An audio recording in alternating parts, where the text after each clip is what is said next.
On est au mois de juillet, c'est l'heure de faire le bilan du mois de juin. Au mois de juin, j'ai lu 13 livres et j'en ai DNF 1. C'était mon premier DNF de l'année. On en parle de suite en oui, non, peut-être. 13 livres pour ce mois-ci, c'était un mois placé sous le signe du mois des fiertés. J'ai donc essayé d'intégrer à ma palle plus de livres avec des protas queer, plus que d'habitude, parce que j'en lis déjà régulièrement toute l'année. Je commence par mon DNF. C'était mon premier DNF de l'année et c'était le DNF en plus de la lecture commune de mon book club. Donc du 1er au 15 juin, on a lu Sur ordre de Dieu de Jon Krakauer sur le book club. C'était en fait un document, c'était pas vraiment un roman, mais c'était une enquête sur les Mormons et sur les fondamentalistes mormons qui ont mené au meurtre d'une jeune femme et de sa fille. Le sujet m'intéressait, mais malheureusement l'exécution n'était pas pour moi. C'est du true crime, mais encore plus journalistique. En fait, je ne me sentais pas de lire 600 pages d'enquête sur les Mormons.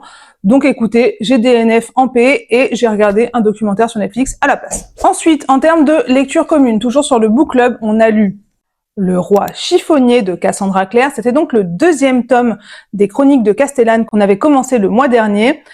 Très contente d'avoir continué la saga avec le club et c'est un immense oui pour moi. J'ai adoré ce tome, encore plus que le premier. J'aime beaucoup cette saga et l'attente pour le tome 3 va être très longue. Ensuite, en lecture commune chez Christy, donc sur son Discord, on a terminé la Guilde des Ombres avec le dernier tome, la 10e prophétie. C'est donc le tome 3 partie 2 en brochet et c'est le tome 6 en poche. C'est un oui pour ce tome 6 et c'est un immense oui pour cette saga que j'ai adoré. Je me suis beaucoup attachée au personnage. Faut que je vous fasse absolument une revue sur toute la saga, dès que je peux. Ensuite, j'ai lu en lecture commune avec Célia, j'ai lu Yours Truly de Abby Jiménez. C'est un petit oui. C'est celui qui m'a le moins plu des 3 de la série, voilà, Ton monde et le mien. Mais c'était quand même très chouette, avec des persos green flag. C'était sympa, mais c'était quand même pas mon préféré par rapport aux autres. J'ai commencé le mois également avec le tome 6 de Kate Daniels, Montée magique, et c'était un oui, c'est toujours un oui pour cette saga. C'est pas mon préféré cependant, parce que il y avait dans ce tome un peu de miscommunication, ce que je déteste. Mais voilà. En plus, dans ce tome-ci, on voyage, on sort des États-Unis, donc j'ai adoré, je continue la saga avec plaisir. Dans mon objectif de lire plus de livres queer ce mois-ci, et notamment plus de livres avec des romances lesbiennes, j'ai lu Twisted Sorcery de Kira Adler. Écoutez, c'est un petit oui, c'était sympa, j'ai bien aimé voilà la romance entre cette vampire un peu larguée et la sorcière super puissante, l'univers était intéressant. Après voilà, ça cassait pas 3 pattes à un canard non plus, mais c'était chouette. C'était en VO dans l'abonnement Kindle. J'ai enchaîné du coup avec une autre romance saphique dans l'abonnement Kindle, c'était Not on the Resume de Chloé Peterson. Écoutez, pour celui-ci, c'est un peut-être. Bien aimé le côté, voilà, corporate, on est sur une romance entre une boss et son assistante. Mais alors, la temporalité était bizarre, on passait un peu du coq à l'âne, la plume était étrange, et les scènes de Smet étaient vraiment pas terribles, donc c'est un peut-être pour moi. Pareil, c'est dispo dans l'abonnement Kindle. J'ai bien aimé l'idée, mais j'ai pas été convaincue par l'exécution. Ensuite, en lecture commune sur le Discord de Christy, j'ai lu Falling into Pieces de Shaylee Larache. C'est une romance MM française. Attention, c'est une romance, mais ça traite de sujets extrêmement difficiles puisqu'on parle beaucoup de dépression. Écoutez, c'est un oui. J'ai passé un bon moment. C'était pas parfait, mais cependant, c'était bien écrit, c'était touchant, des personnages attachants. C'est une belle histoire. J'ai bien aimé. Il est dans l'abonnement Kindle également. Une autre romance saphique, cette fois-ci en young adulte. C'est le premier tome de L'empreinte du démon de Nadège Darocha. Cette très jolie édition de conséquences. C'est un oui. J'ai beaucoup aimé cette histoire. J'ai bien aimé le côté épistolaire, qui peut-être ne plaira pas à d'autres personnes, mais moi, ça m'a beaucoup plu. C'est du young adulte, mais l'univers est super intéressant. Écoutez, je lirai la suite avec plaisir. J'ai pas trop avancé sur mes SP ce mois-ci, cependant j'ai lu ce SP des éditions Bookmark, c'était les enquêtes de Tyen Zane, avec le premier tome, Un tueur indéchiffrable. C'est un petit oui. Malheureusement, c'est un peu une déception, je vais pas vous mentir, j'en attendais pas mal quand même, surtout que cette édition est absolument incroyable. Regardez ça. Mais malheureusement, l'histoire était intéressante, une enquête qui est intéressante, on a envie d'en savoir plus. Cependant, la plume est un petit peu confuse en fait. L'enquête n'avance pas jusqu'à 50% du livre. Donc, je sais qu'on est là pour la romance, mais je veux dire...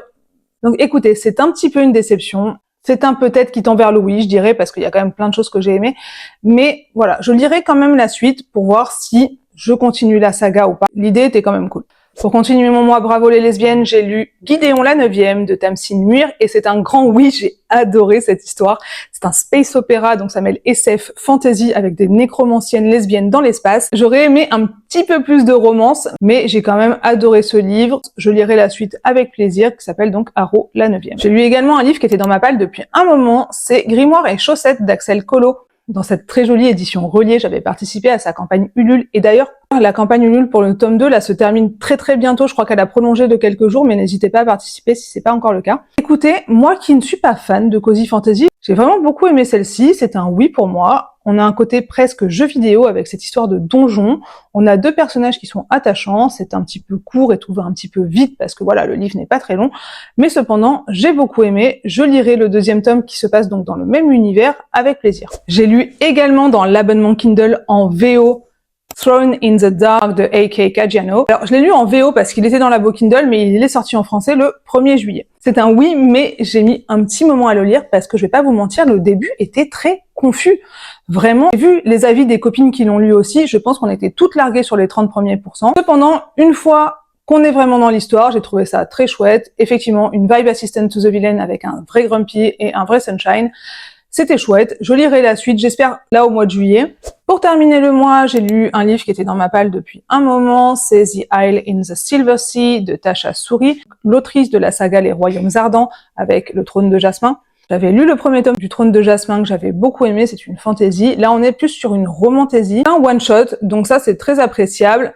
Le système de magie est extrêmement original, mais du coup un petit peu confus également. C'est un oui pour moi, j'ai beaucoup aimé cette histoire, j'ai adoré le côté yearning lesbienne, mais voilà, il y a des choses qui m'ont moins plu, je vous sortirai une revue, mais en tout cas ça reste quand même une belle découverte, et on aime avoir ce genre de représentation quand même dans la fantasy, à savoir une histoire d'amour entre deux femmes, et qui plus est, deux femmes non blanches. Donc voilà pour ce mois, est-ce que j'ai respecté ma palle ? Plus ou moins, j'ai juste pas trop avancé sur mes services de presse pour être honnête. C'est quand même un très beau mois. Encore une fois, je le rappelle, je lis beaucoup parce que c'est mon seul loisir, mais c'est pas normal de lire 13 livres par mois. Je préfère le rappeler, je sais que je le dis à chaque fois, je sais que j'ai pas besoin de me justifier, mais je le fais quand même. Des belles lectures ce mois-ci, quand même un mois très positif, je trouve. J'ai lu beaucoup en VO ce mois-ci, c'est peut-être pour ça que j'ai un peu moins lu aussi, parce que mine de rien, je lis quand même beaucoup moins vite quand je lis en anglais. Il y en a que vous avez lu, est-ce qu'il y en a qui vous tentent ? J'essaye de vous sortir les revues bientôt, j'ai beaucoup de retard sur mes revues, mais j'essaye de faire ça, et je vous dis à bientôt pour plus de vidéos.